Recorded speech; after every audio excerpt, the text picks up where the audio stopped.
አርዕስተ ዜና ህልው ጸገማት ትግራይ በሰላማዊ ፖለቲካው መንገድ ድንበር በኃይል ክፍትሐ ይኽእልን ተባሂሉ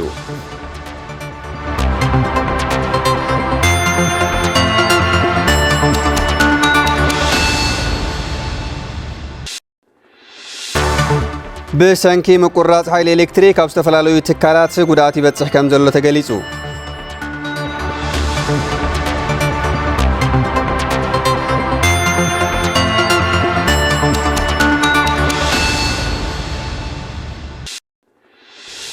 ንሕዌት ብርሰት ኣብ ተፈጥሮ ትግራይ ዘላቐ ፍታሕ ከም ዘድልዮ ተሓቢሩ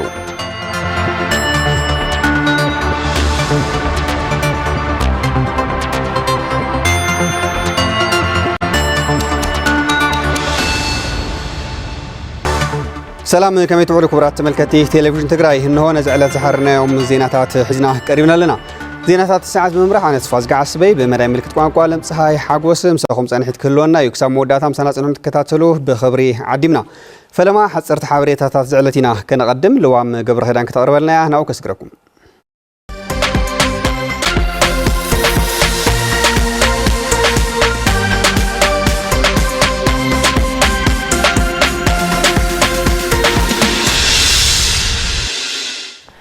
سلام تعنا هبلي كما يصنعكم خبركم تملكتنا نزعلت زز مرصنا يوم حصرت زيناتاتنا باخم كنبلينا لوام قبر كيدان مساهم كصنحي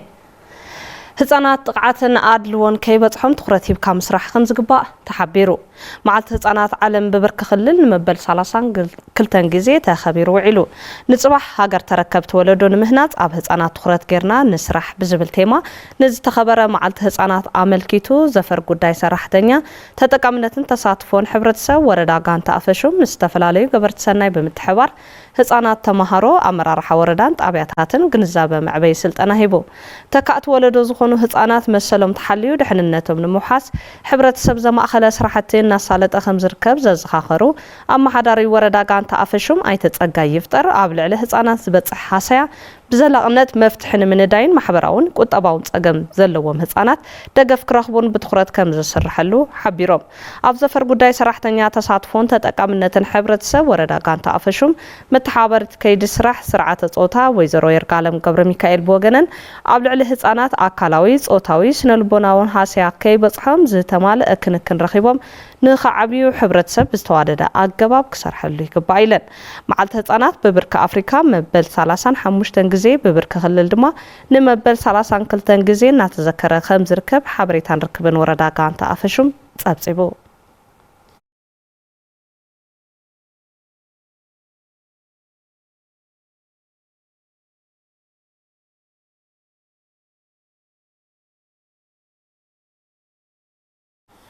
ኮሌጅ ቴክኒክን ሞያን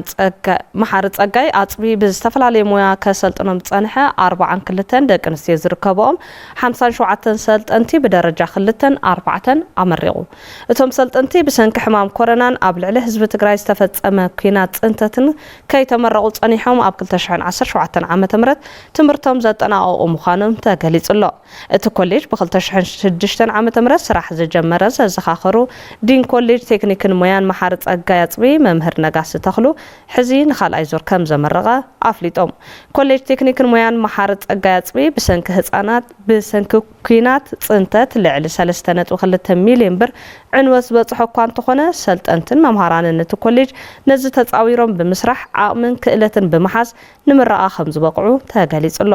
ተመረቕቲ ሰልጠንቲ እቲ ኮሌጅ ኣብ ዝሃብዎ ርእይቶ ብተግባርን ክልስ ሓሳብን ዝጨበጥዎ ሞያ ብቕንዕናን ተወፋይነትን ህዝቦም ንምግልጋል ከም ዝሰርሑ ቃልኣትዮም ከም ጸብጻብ ሳሙኤል ገብረታቴዎስ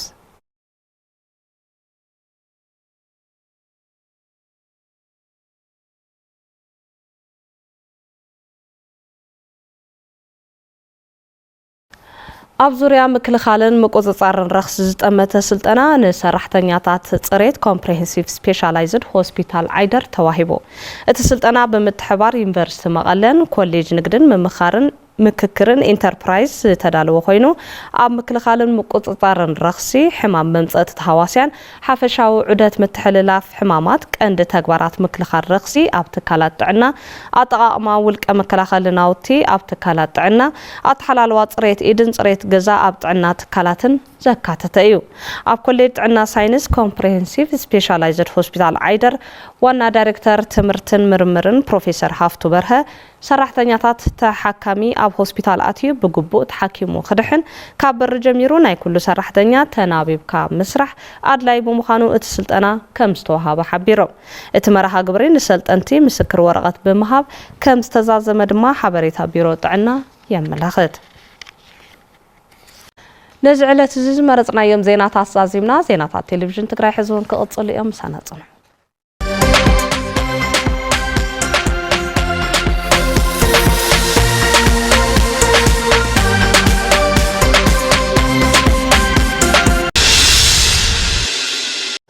بزرزر نابن نريوم زيناتات سنتنسجر لوي تجمعات تجراي بسلاموي بوليتيكاو منجد دمبر بحايلك فتحي خلني لهم بريزيدنت كجوم حدار تجراي ليتنال جنرال تادس ورده اتوم بريزيدنت نزبلو بيتصفت بزهنتن ركب حزبتاتن تجراي قدت كالات هيمانوت اب هنصتن سلامن حادنتن مسرت جبر مدرخ ابز سالطلو اوانيو شويت ملالم ቤት ጽሕፈት ብዙሕነትን ርክብ ህዝብታትን ትግራይ ግደት ካላት ሃይማኖት ኣብ ህንጸ ሰላምን ሓድነትን መሰረት ዝገበረ ምስ ጉባኤ ካላት ሃይማኖትን ካልኦትን ዘተኣካይዱ ድሕሪ ጆኖሳይድ ኩናት ኣብ ልዕሊ ህዝቢ ትግራይ ጋጢሙ ዘሎ ጸገምን ፖለቲካዊ ኣፈላላይን ብሰላማዊ መንገዲ ድንበር ብሓይሊ ክፍትሕ ኣይኽእልን ክብሉ ኣብቲ መድረኽ ዝተረኸቡ ፕሬዝደንት ጊዜያዊ ምምሕዳር ትግራይ ሌተናል ጀነራል ታደሰ ወረደ ይገልጹ ከም ትግራይ بسلام زي فتح نجر يبلنا خذوا انتمنا ناي تقرأ شجر كفلا وفعي نجد فتح ناي تقرأ شجر يبلنا بحيث ناي تقرأ شجر يلا سلطان حيث كون بحيث تفتح ناي تقرأ شجر يلا سلطان كي حاز كون بحيث تفتحوا ناي تقرأ شجر يلا ناي تقرأ شجر حزب بزلون كاف تعرفنا بتعرف سلام بوليتيكون بجدي زفتح نبر بحيث زفتح شجر يبلنا الحزب ونتخونا حزي قد إموزولو تقام عم مفتح دما قد مرحت هايمانوت عزوز مخاني يحبروم أنا كأفضل حزوان كأفضل بارتن اللي عندها هايمانوت قالت ينتن حبيب ترازل كأفضل هذا مو بيت إمنت زخيت حزبي ناي بوليتيكال بارتي سخيت زمن اي ماتات نقول نويني بيت من كل يسخيت بيت كريستيان كل يخيت مسجد كل يخيت امين اللي تقوري او ذو بتفكر يسميه بارتي عبالاتو زكاتات حدنات ህዝቢ ትግራይ ክሕሎን ከዓምቆን ኣብ ምግባር መራሕቲ ሃይማኖት ዘይተካገደ ክጻወቱ ከም ዘለዎም ዝገለጹ ድማ ሓላፊ ቤት ጽሕፈት ብዙሕነትን ርክብ ህዝብታትን ትግራይ ኣይተካላዩ ኣሰፋዮም ናይ ቦታት ሃይማኖት ግደ ናይ ተካላት ሃይማኖት ግደ ብጣዕሚ መሰረታውን ዘይትካኒ ስለዚ ሰላምና ኣብ ምጥንኻር ኣብ ምዕማቕ ዘላቂ ክኸውን ምግባር ብዝተፈላለየ መንገዲ ሓድነትናን ሕብረትናን ንምብታን ንምጉዳ ዝግበሩ ዝተፈላለዩ ምንቅስቃሳትን ሸርሕታትን ኣለው ነዚኦም እውን ኣቦታትና ከምቲ ልሙድ ሓድነት ህዝቢ ትግራይ ክሕሎ ሓድነት ህዝቢ ትግራይ ክጥንክር ክዓምቕ ኣብ ምግባር ኩሉ ግደኹም ንኽትጻወቱ ኣብዚ መድረኽ እዚ ዓብዪ ትፅቢት ንገብረሉ ዋዕላ እዩ ተሳተፍቲ እቲ መድረኽ ዝኾኑ መራሕቲ ሃይማኖት በጎኖም ጉባኤ ትካላት ሃይማኖት ትግራይ ውሕስ ሰላም ንምፍጣር ብሓባር ክዓስሉ ይግባእ ይብሉ ሰላም ረሲዕኻ ንሃይማኖት ተልእኾ كل يهدل أب كريستنا إجزي أبهر السلام على وق زي كنا الزبل إجزي أبهر السلامي قال أي سموي أب مسلمنا وين إت إسلام زبل مسجد الله السلام إنك بزبلي من تجي بمسرته السلام كفلة تلقى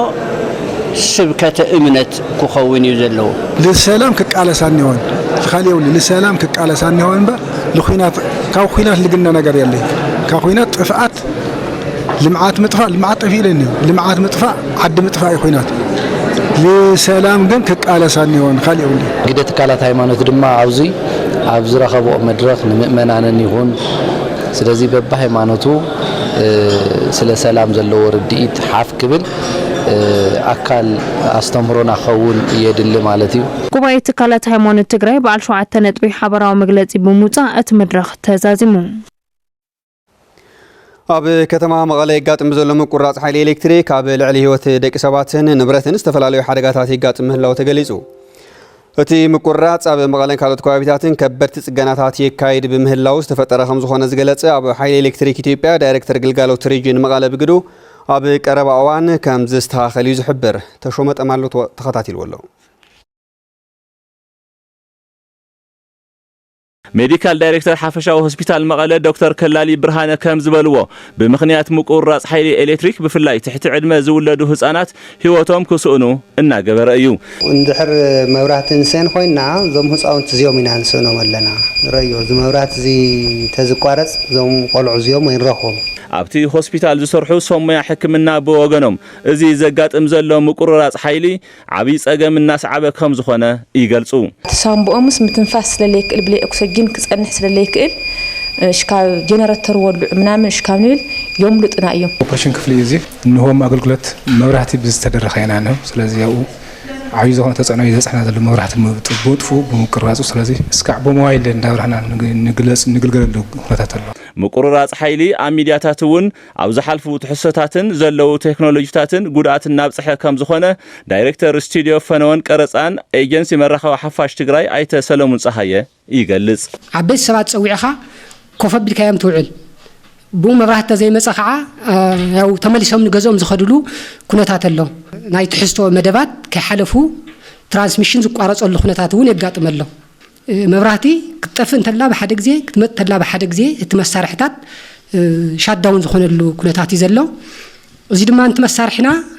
ዓብይ ሓደጋ የትወሎ። ኣብ መሸጣ ትካላት እንዳባንን እንዳስጋን እናሰርሑ ዝረኸብናዮም አካላት ብወገኖም እዚ ዘጋጥም ዘሎ ምቁርራጽ ሓይሊ ንኸቢድ ማሕበራውን ቁጠባውን ጸገማት እናሳጥሖም ከም ዝርከብ የገንዝቡ። ድንገት ክወስድዎ ከለው ይልወስ ኣብ መንጎ ይጠፍእ ንጉሕ ፈሉ ይልበዝሕ ልዕሊ 10,000 ለሓደ ኩንታል ገዚእ ሃውዝ ሰዓት ፊና ብጣዕሚ ይኽሳራ ኣሎ መብራህቲ ክጠፍእ ከሎ ሓደ ጸገማት ይጋጥሙ እዮም። ይኹን እምበር ዋላ ጀነሬተር መሃልየው ናይቲ ነዳዲ ዋጋ ናውዓሉ ኢፌክት ኣለዎ እዩ። ነዚ ጉዳይ ኣመልኪቶም መብርህ ዝሃቡ ዳይሬክተር ግልጋሎት ኤሌክትሪክ ኢትዮጵያ ሪጅን መቐለ ኣይተ ግደይ በየነ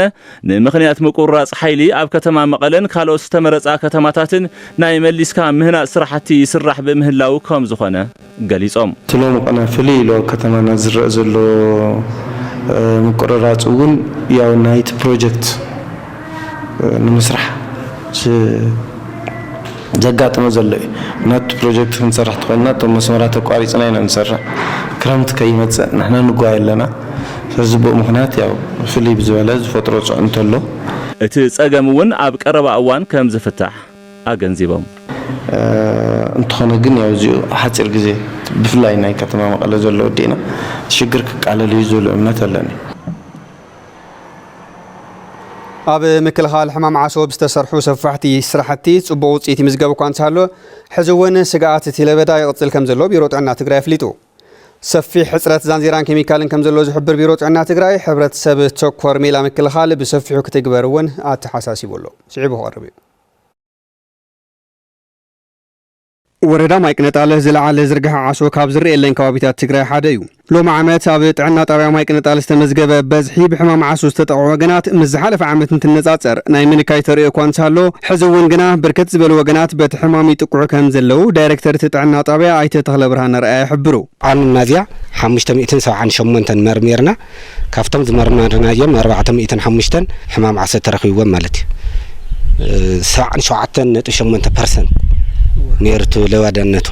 ናይ ሕዚ ናዝያ ክንመጽእ ከለና ዝሓለፈ ወርሒ ሕዚ ኣብ 2017 እውን ያው 700 መርሚርና 473 ዓሶ ተረኺቦም 67%። ስለዚ ዘውዘን ዘመላኽተና ብጣዕሚ ኣብዚ ቦታ እዚ ናይ ዓሶ ከባቢ ከም ዝኾነ እዩ ማለት እዩ። ሓላፊ ቤት ጽሕፈት ጥዕና ወረዳ ማይቅነጣል ኣይተ ኪዳነ ማርያም ነጋሽ ብግዶም ከም ወረዳ እቲ ለበዳ ብውስን መልክዑ ዝነከየሉ ኩነታት እኳ እንተሃለወ ኣብ መከላኸሊ መንገድታት እቲ ሕማም ዝረአዩ ዘለው ጸገማት ግና እቲ ለበዳ በቲ ዝድለ መልክዑ ከይንኪ ዕንቅፋት ከም ዝኾነ የብርሁ። እቲ ናይ ዛንዜራ ተጠቃምነት ትርኢ ከለኻ ካብ 600 መራሕቲ ተለኻ 4% ዘይጥቀም ዛንዜራ እዩ ማለት እዩ። استعدادات كم حد مدحنيت ملء زي موساد صقم الله زي كم نفتي محورسب بزح سرح زل نجار مخان زمان لخاطرنا مالتي بنتصر أنا كنتشان 10 كرر خلنا حاجة حاشة اللي لنا نوصل زلنا مالتي لازم كنت بو وصل كعتاون تحت قانون صراحة خمس له وطرطر سازيله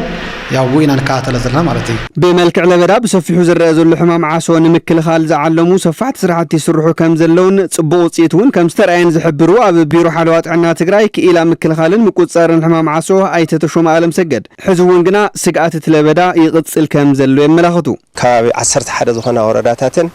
أو عسرت شوعت زخنا تكلات عنا بمحراي أفتل بتعم زقط زلون هزون تخرج زلين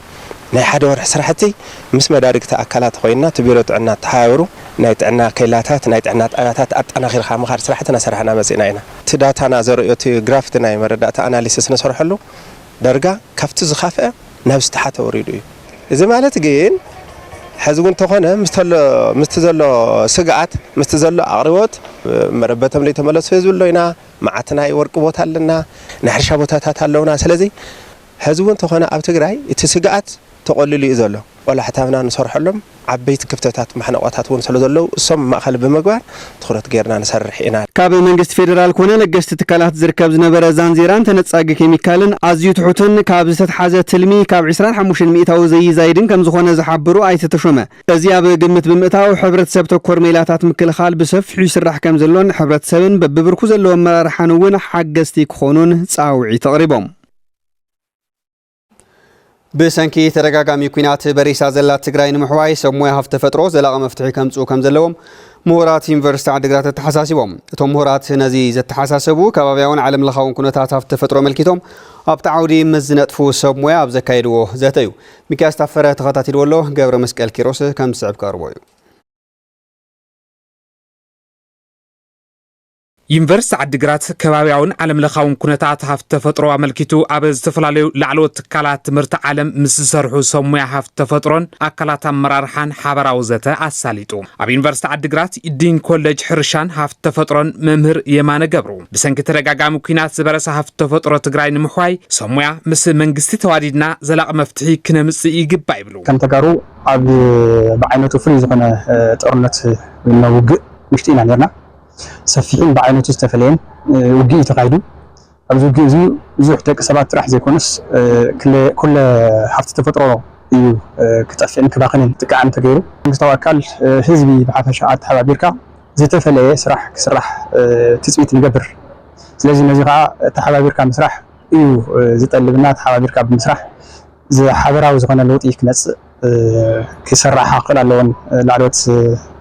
ተቋማት ካብ ብኹናት ዝመጽእ ብርሰት ብተወሳኺ መብዛሕትኡ ህዝቢ ትግራይ ዝጥቀሙ ናውቲ ሕርሻ መብሰሊ ምግብን መስርሒ መንበሪ ኣባይትን ኣግራብ ብምዃኑ ብርሰት ሃፍቲ ተፈጥሮ የጋድዶ ከም ዘሎ ኣብቲ ዘተ ዝተሳተፉ ምሁራት የረድኡ ብተደጋጋሚ መሬት ክሕረስ ከሎ ካብ መሬት ዝወፅእ ካርበን ኣብ ስነ ከባቢ ዝፈጥሮ ናይ ባዕሉ ፅልዋ ኣለዎ መብዛሕትኡ ሕብረተሰብና ዝጥቀመሉ ካብ ሃፍቲ ተፈጥሮ ዝብገስ ንዕንጨይቲ ንገዛ መስርሒ استفادني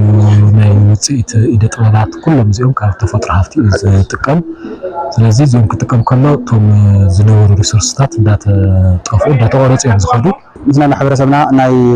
ንቃሕተ ግዛዕ ተባሕት ሓይዙ ይመስለኒ እንዲሁም ናይ ቴክኖሎጂ ተጠቃማይ ዘይምዃኑ ዝተፈላለዩ ጫካታት ይጭፍጭፍ እዩ ናይ ሕርሻ ስራሕቲ ንእንፀይቲ ወይ ድማ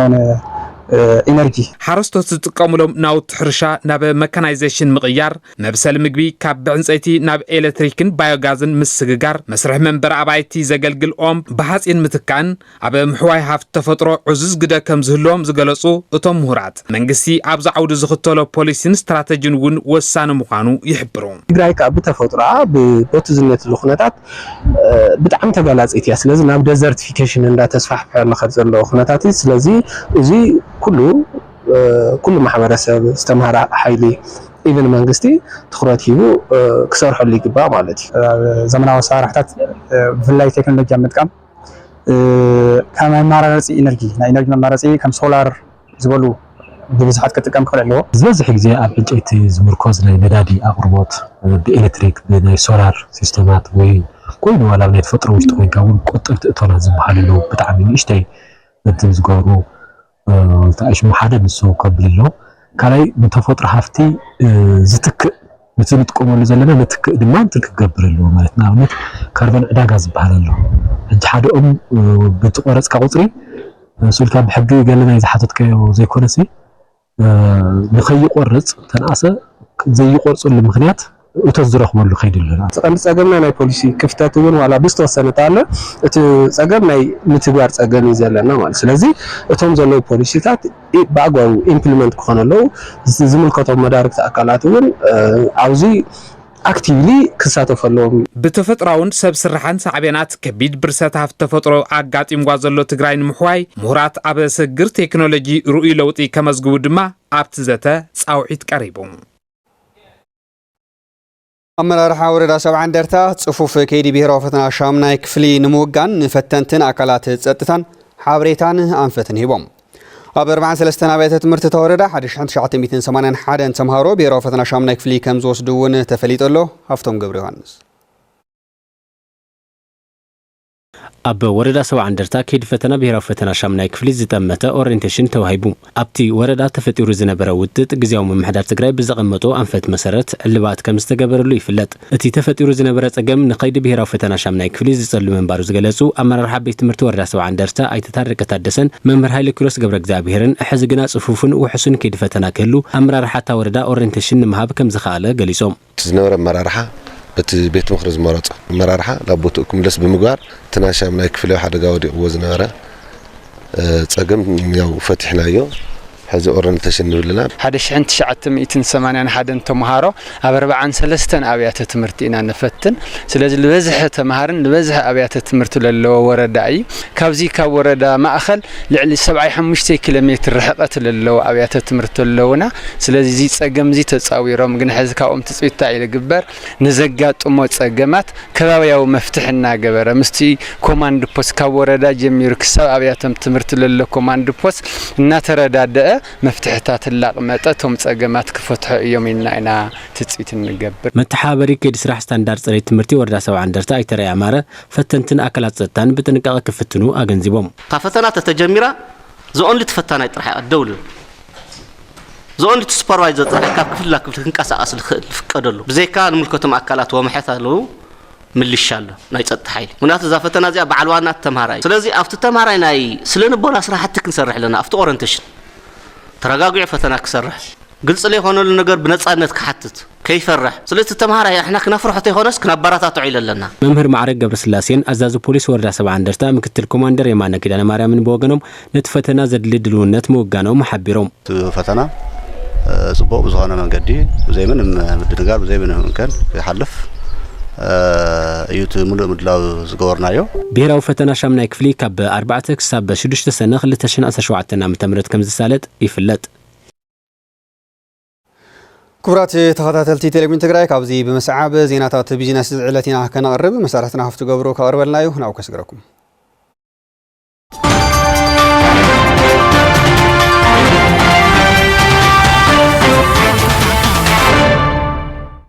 يمسجن تسفازجي سلام طعنا هذا اللي يزغوركم تملكتنا نزعل الزحرنايم زيناتات بيزنس حيزة قريبة لكم مكتتالكم عديمة فلما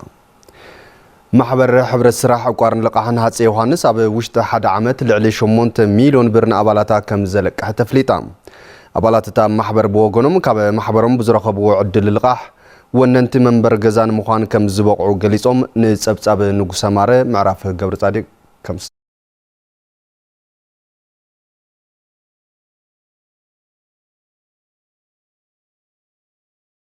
عم محبر حبرت سرحن عقارن لقحن هذا يوهانس لقح سرخبونا عبرهم كم محياش بتوسخي نسدرهم كحجزوا من جمارهم يزاربوا بزلنا على عتنا عقرنايو أو زلوا غيرنا لقح لك حدنا أدري لهم زي استيتاش محرقت كذا هون سرحنا لنا مالتين بزبلنا نكال إتكالات عونت معلسانات بيت مرتات كاليتات هاد كفت نايم تبعت عشان بغيرنا إنا مني مالتين بستهون لقح زي خلتي كلاسنا شنكي شعورو صرح لهم كاب معواري ملك حلفو على محورة وزارة تعتون نقول لي سرحنا سرحة هزوي تتكلمنا جوركا أولا تون كتكلم مجوار كتنقص أصلاً صعب معناتي محبر حبرت سراح عقارن لقحن هاصي يوحنس ابوش تحد عمت لعلي 8 مليون برنا ابالاتها بملقاح تربحت كخونو كم زغبرت اكاد سراح اتا محبر ايت ግርማይ ገብረ መድህን ገልጹ 2016 መጀመሪያ ካቢና መስርትናያ መስረት ከላ ያው በ52 አባላት 520 ሒዛያት ጊሳ አውከዲ ካቢና ብ370 ሰብ በጽሐላ አባላታ ካብዚም 30% ደቀንሱ የየን ኣብዚ ዓመት ንፈራንዚ ናብ 8 ሚሊዮን መቃሐልቂ ሓላ ማለት እዩ ህዝብ እንቅሳስ እቲ መንግስት ሰራሕተኛው ትጽሉሉ ይነበረ ሕብረተሰቡን ተስፋቁሩ ረኺውኞ ገዛ ዘይብሉ ናተለቀሐ ገዙ ይሰርሕሎ ባጃጅ ገዝለው ብዙሕ ግልጋሎት ይባላ ኣብ ሓፂር ግዜ እዩ ወንዚ ኢና ኣብ ደረጃ ዚኣ ዘላ ማለት ማሕበር ሕብረት ስራሕ ዕቋርን ልቕሕን ሃፀይ ዮሃንስ ምፍጣር ዕድል ስራሕ እውን ትኹረት ሂባ ትሰርሕ ከም ዘላ እቶም ኣካያዲ ስራሕ ቢሮም ብዙሕ ኣባላት ሓቂፉ ብዙሕ ሰብ ድማ ስራሕ ዕድል ተፈጢሩሉ ካብ ናይ መንግስቲ ግዕተኛ ምዃን ሕብረተሰብ ባዕሉን ባዕሉ ፀገሙ ክፈትሕ زعبي سراح سراح حسون بقى أكواب زلوا نعدي سراحون يتقوملوا تونا عقار راح يتقوملوا كعقر قفح أما رأي كلوها لها جاي خالد تكلف نتكلم عملت قبل من قصدي يشوفونه من قرات نراها نعطي مسرح مالتهم هذه نعم ناس كم نايت عنا سيكتور مسلو ناي أبيات استمرتي مالت أنا مسلو السوق من قصون حق ذلوا رعاونا وساق قريت حسب ኣብ ከተማ ዓቢ ዓድን ከባቢያን ዝርከቡ ነበርቲ ኣብታ ማሕበር ሕብረት ስራሕ ብምዕቋር መጻኢኦም ብሩህ ክገብሩ ድማ ጻውዒት ቀሪቡ ላፍነቱ ዝተወሰነ ስራሕ ማሕበር ዕቋርን ልቃሕን ኣሚጎስ ምስ ዘመን ሞተርስ ንምስራሕ ዘኽእሎም ሰነድ ስምምዕነት ፈሪሞም መርሃዊ ተስፋይ ተወሳኺ ዘሎ ሓላፍነቱ ዝተወሰነ ሕብረት ስራሕ ማሕበር ዕቋርን ልቃሕን ኣሚጎስ ምስ ዘመን ሞተርስ ሰነድ ስምምዕ ሓበራዊ ስራሕ ተፈራሪሞም መስራትን ዋና ስራሕ ኣካየድን ሕብረት ስራሕ ማሕበር ዕቋርን ልቃሕን ኣሚጎስ ኣይተፍጹም ኣብርሃም ሓቢርካ ምስራሕ ማሕበራውን ቁጠባውን ዓቕምታት ሕብረተሰብ ንምጥንኻር ሓጋዛ እዩ ይብሉም ንዝተፈላለየ ልቃሕቲ ንመኪና ንንግዲ ንማኑፋክቸሪንግ ከምኡውን ኣገልግሎት ዝኸውን ልቃሕ ነቲ ሕብረተሰብ ንዕቆርና ልቃሕ ንህወሉ መካኒዝም ንምፍጣሪ ሎም ማዓንቱውን ከም ትኸሊእ ግዜ ንገብሮ ምስ ዘመን ሞተርስ መኪና እናቕረቡልና ምስቶም ኣባላታትና ዓቂሮም መኪና ንኸስዱ ሰፊሕ ኦብጀክቲቭ ሒዝና ኣለና ሰፊሕ ዓላማ ሒዝና ኔና ብሓይሊ ኤሌክትሪክ ዝሰርሓ ተሽከርከርቲ ምቕራብ ኣብዚ ሕዚ እዋን ዘጋጥም ዘሎ ሕፅረት ነዳዲ ንምቅላል ዕዙዝ ግደ ከም ዘለዎ ኣካይዲ ስራሕ ዘመን ሞተርስ ኣይተ መትከል ፀጋይ ይገልጹ تناي نداد تصقم سفيحيو كم دم ما تناي يكون مقروتون بتاع ما تصقمي سو زم خلت تصقم هذه من مفتاح حاورنا نكنسرح لو معلاو سنة تفراري من لنا عماويل استلبوا مكنا كاب 30 كسب 500 ميتاوي بمعقار تربحتي كخونو كم زخلو اي تفصم ابرها يجنزبهم مكنا كم عينتو نيشن سايز تخوينو سكاب 3 مليون عينت تاشمتات اليوم برسنت سكاب 30%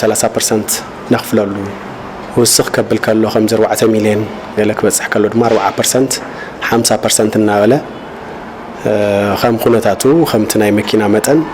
يفلالي مالتي عماويل بزعقر ومتن اما شطا ماخر زلوا مخاين يخونا بتازاز زحاري ومخاين كقربلهم كم زغل ايتمتكل يرغاغصم اب ستوك زلوا مكينا ويدما مشط ماخلنا زلوا مكينا بقطتا مصيوم مريصوم بقطتا كوسدلو زخل عدل حدا اماراتينا اي اتخلقاي اماراتي تن زلوا مكينا ندحردا او ستورنا زلوا خوينن وي امشط ماخلنا زلوا خوينن عزيزوم او وشتي حد ورحي مكينا كركول زخول مسرحون اب سمع بصحنا اب كل تشحن 17 كل تشحن 18 عامه مرز زحشه قبر بمئكاب نحبرتسب قبو اغلغلوت نمهاب زخلو مدلوات كم زوغنه من محدار ورداس قد قليصوم مرارح شوعات عشل كتماتات ورداس قدن وكلت استفلاليا محبرات نغادون استساتفلو قبري نحويه نداق منصتن تግራይ بزبل مري حساب اب كتما كساد غاباز تتساليطوم تساتفت يتمدرخ كم زبلو اب حلفات عامتات زنبروم غدلتات اتاخخبا قبري بمقرام اب كل تشحن 17 كل تشحن 18 عامه مرت طلب حبرتسب نمملاس زقل قبرن مئكاب كم استدالو قليصوم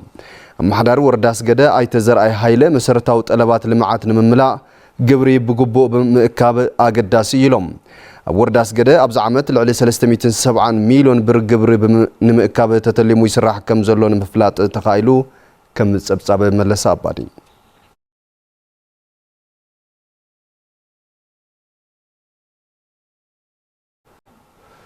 ዝኸበርኩም ተመልከትና ሓዚ ድማ ኩነታት ሸርፎ ወፃእ ዘር ሰደቓ ንክትከታተሉ ክእንግደኩም ሰላም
كرات تملكتنا كابزي بمساعب زينات سبورت وشتعدن وصانينا كنقربلكم مسارحتنا تخستحقوس كقربلنا ابزي اب استوديو ترخبلو ناو كسغركم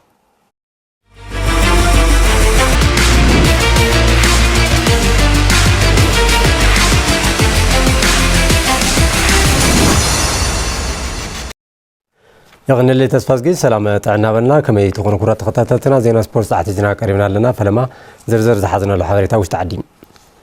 غانتا سولو دعلوا ابي العلوا اللي زعمت زحشتنا عن عود الدراسه زمت غانتا مخانا زفلتيو ابي قصل عمت دما زبلصت تناخيرا كم تقصل امرحان ابلاتن تا غانتا غليصملو حلف عقار توسخلو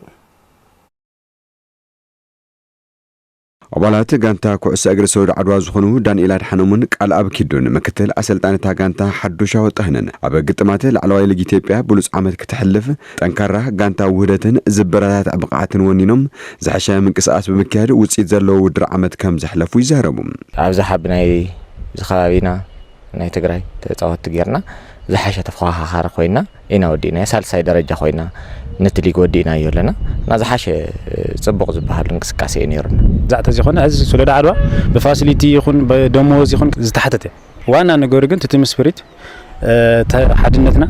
جوشتنا محور حدنتنا ينبر بخالي انتن يكون ማለት زوصيت زي كمنا نصص انا يردأن نير مخنياتم ተጋሩ ተጫዋት ብዙሓት አለው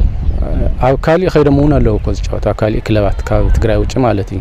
ሕዚ ንሰሙና ሰሓብና ኣብ ዘለውና ዓበና እንተ ኸይና ግን ኣብ ትግራይ ሓዊ ለውጥ ይመጽእ እዩ ዝብል ግምተል ኣካይድ ስራሕ ጋንታ ሰውድ ዓድዋ ክብሮም ተስፋ ይብግዱ ኣብ ከባቢኦም ዘሎ ጸጋ በመጥቃመን ንተጋሩ ተጫዋት ዕድል በመፍጠርን ኣብ ስነል ቡና ተጫዋቲ ብትኹረት በመስራሕና ዝሓሸ ተስፋ ዘሎ ስራሕ ከም ዝተሰርሐ ይገልጽ ከም ጀመርት ይኮና ተናሕና ሓቲ ኮይና ኢና ብሱሩ ዘሊቕና ጣዕም ተናሕና ሓቲ ብወነን ብድሌትን كلهم نمحجاز عدم نمحجاز زاتو قول عمست مهنم بخفليت انصارون زقنسنا خفليت نخفلنا سبيريتوال زونه ونه فطيرنا لهم سلاز نورنا خم جمريو ناتيني سمعتهم سلاز حضرتهم قلعوا زيغورنا خيول ولا بدمزون زو حد نخفلنا كاينا زحشه سلن بونا كلهم تكون سبورتنيا تطنا زحشه بجت كم محضر كم زل اكل كدال لويلي زحس ጋንታ ሰውድ ዓድዋ ህዝባዊ መሰረት ሒዛ ውጽኢታዊት ጋንታ ንኽትኸውን ዘድሊ ኩሉ እናስራሕና መጺና ኢና ዝበሉ ከንቲባ ከተማ ዓድዋ ኣይተ ተስፋይ ገብረወልዲ እዚ ተጠናኽር ንክኸይድ ድማ ንሰርሕ ኢና ይብሉም ያውቲ ምንቅስቃስ እውን ጠንካራ ምንቅስቃስ ኢና ንብሎ ምስቲ ታይና ነተሓሕዞ ምስሉ ኩነታት ማለት የተሓሒስካ በብእዋንና ገምገምና መጺና ኢና ግን ናይ ፋይናል ገምጋም ጌርና ንቐጻሊ ትልምናውን ኣጽዲቕና እቲ በጀት ክንደይ ዝኣኽለና كما أنا تنقص عشان نقبر زي زول تبيت مخري بعلون أتعيشنا تبجتون بجتنا سلنا أتو مدلواتنا جن بتمساسالي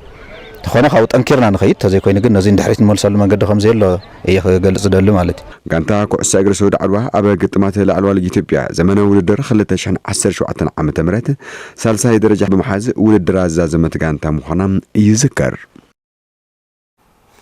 بشكلتنا أمانية لتولد مدن أول جانتا بشكلتها ترانس إثيوبيا يوم أبز عمزي أب شرار فليمو أب مخنف تزاز مودد بشكلتها بنك وجنون بنتي بحافشات عواتها من بارز كريم بشكلتها تجري بعتو كسر على كم زق بعد ما قال يسلو زمن برانا بس صانعت غير السع مدلا وداليلا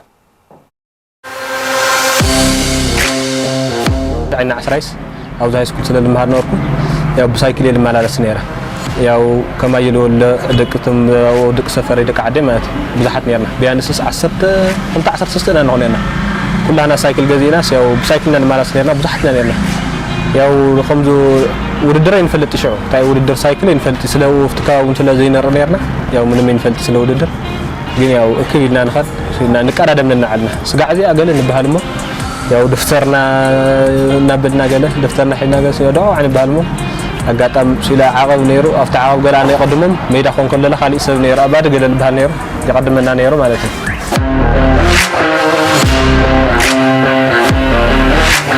ታረ ነጉብዝና መጭና ተረኒ ገለ ሓሽና ሰራሕና ያው ናፈለጥ ካየ ተኸቱ መገዳ ናፈለጥና የመጭና ዳሓር ማይ ግልጋለት ዓዲግራት አቲ 2008 2010 ኢለ ማውንቴን ና ኮርሴ ለምቴምና ነይሩም ና ኢፒኤፍ አዲስ መልሃይት ወላዋለ ማለት የመጀመሪያ ክለይ ላአት ኩልና ወይ አውለ በየና ሶራ አውሮፍ ያው ጽቡቅ ስልጠናና ወሰድና ያው ተዕየትኩም ዘለ ኮይኑ ማለት እዩ ጽቡቅ ዕየት አውለ ጽቡቅ እንትነርየ ማለት እዩ ጽቡቅ ዓሚ ዝሓሽ ዓሚ ናጎቢዘ ማለት እዩ ካው ና ትራንስ ፀውዕ ዓሚ 2010 ሓረ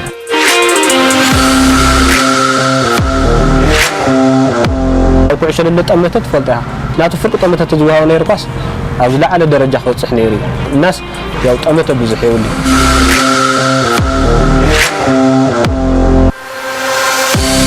ያው ተወዳዳሪ ግን ብጣዕሚ ጠንከር ዝሰርሕ ያው ወሕያል ዕላማ ኣለዎ ኩሉ ተፃዊሩ ያው ሳይክል ትፈልጣ ከቢድ ያንስ ብዙሕ ነገራት ተፃዋርካ ኩሉ ተፃወርና ሓደ ከለ ግን ኩሉ እናተማልኦ ከለስ አይ ሲችግነ ግን አፍታት ወጸላ ሰዓት ግን ያው አሁን የተጸገም ያው ንሽ ናይንሽ ነገር ማለት ነው በጀት የለ ይትባሃል ናይ አየር ከምትሎም ሓደ ነገራት የለ ይትባሃል ከለኻ አው ሽዕት ተጫውታ ይሆን ሁሉ እንትን ነኸረ ያው ሞራል የለ ሳይክል ደገፍ ሰፕሊመንት የለ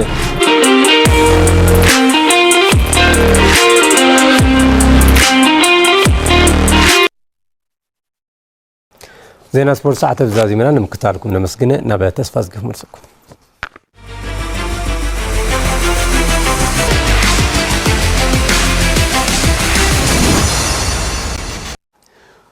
كبرات تملكتي تلفزيون تግራይ ዜናታት ዝዕለቱን ኣብ ዜና ክንክም በትምሳና ጽንሑም ስለ ተኸታተልኩም ካብ ልቢና ነመስግን ዜናታት ሰዓት መመራባን ስፋዝ ጋዓስበይ በመዳይ ምልክት ቋንቋ ለም ፀሐይ ሓጎስ